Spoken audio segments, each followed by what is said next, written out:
हे कुंती पुत्र अर्जुन, यह मनुष्य अंतकाल में जिस जिस भी भाव को स्मरण करता हुआ शरीर त्याग करता है, उसको ही प्राप्त होता है, क्योंकि वह सदा उसी भाव से भावित रहा है।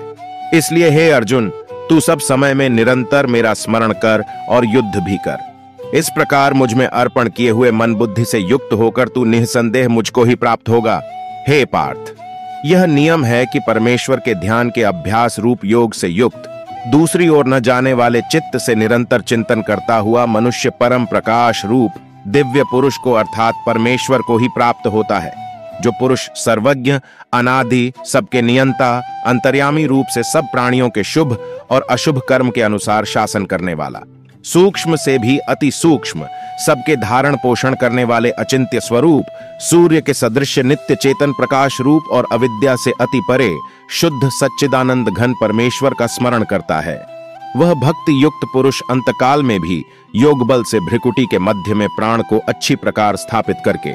फिर निश्चल मन से स्मरण करता हुआ उस दिव्य रूप परम पुरुष परमात्मा को ही प्राप्त होता है। वेद के जानने वाले विद्वान जिस सच्चिदानंद घन रूप परम पद को अविनाश कहते हैं, आसक्ति रहित यत्नशील सन्यासी महात्मा जन जिसमें प्रवेश करते हैं और जिस परम पद को चाहने वाले ब्रह्मचारी लोग ब्रह्मचर्य का आचरण करते हैं, उस परम पद को मैं तेरे लिए संक्षेप में कहूंगा। सब इंद्रियों के द्वारों को रोककर तथा मन को हृदय में स्थिर करके फिर उस जीते हुए मन द्वारा प्राण को मस्तक में स्थापित करके परमात्म संबंधी योग धारणा में स्थित होकर जो पुरुष AUM इस एक अक्षर रूप ब्रह्म को उच्चारण करता हुआ और उसके अर्थ स्वरूप मुझ निर्गुण ब्रह्म का चिंतन करता हुआ शरीर को त्याग कर जाता है, वह पुरुष परम गति को प्राप्त होता है।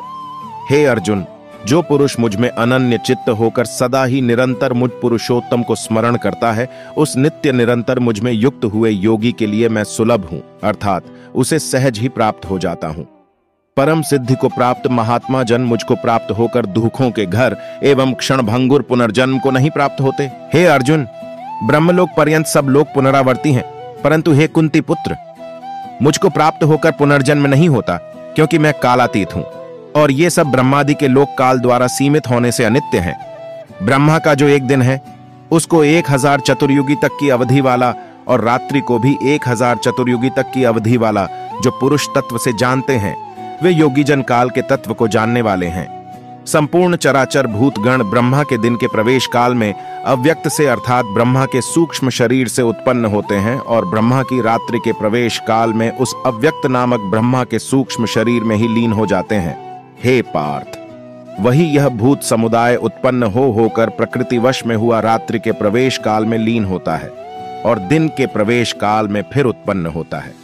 उस अव्यक्त से भी अति परे दूसरा अर्थात विलक्षण जो सनातन अव्यक्त भाव है, वह परम दिव्य पुरुष सब भूतों के नष्ट होने पर भी नष्ट नहीं होता, जो अव्यक्त अक्षर इस नाम से कहा गया है। उसी अक्षर नामक अव्यक्त भाव को परम गति कहते हैं तथा जिस सनातन अव्यक्त भाव को प्राप्त होकर मनुष्य वापस नहीं आते, वह मेरा परम धाम है। हे पार्थ, जिस परमात्मा के अंतर्गत सर्वभूत है और जिस सच्चिदानंद घन परमात्मा से यह समस्त जगत परिपूर्ण है, वह सनातन अव्यक्त परम पुरुष तो अनन्य भक्ति से ही प्राप्त होने योग्य है। अर्जुन, जिस काल में, यहाँ काल शब्द से मार्ग समझना चाहिए, क्योंकि आगे के श्लोकों में भगवान ने इसका नाम श्रुति गति ऐसा कहा है। शरीर त्याग कर गए हुए योगी जन तो वापस न लौटने वाली गति को, और जिस काल में गए हुए वापस लौटने वाली गति को ही प्राप्त होते हैं, उस काल को अर्थात दोनों मार्गों को कहूंगा। जिस मार्ग में ज्योतिर्मय अग्नि अभिमानी देवता है, दिन का अभिमानी देवता है,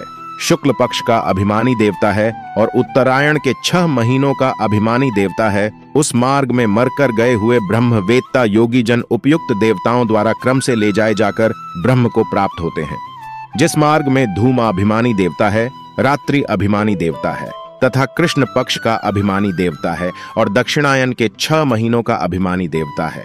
उस मार्ग में मरकर गया हुआ सकाम कर्म करने वाला योगी उपयुक्त देवताओं द्वारा क्रम से ले गया हुआ चंद्रमा की ज्योत को प्राप्त होकर स्वर्ग में अपने शुभ कर्मों का फल भोग कर वापस आता है।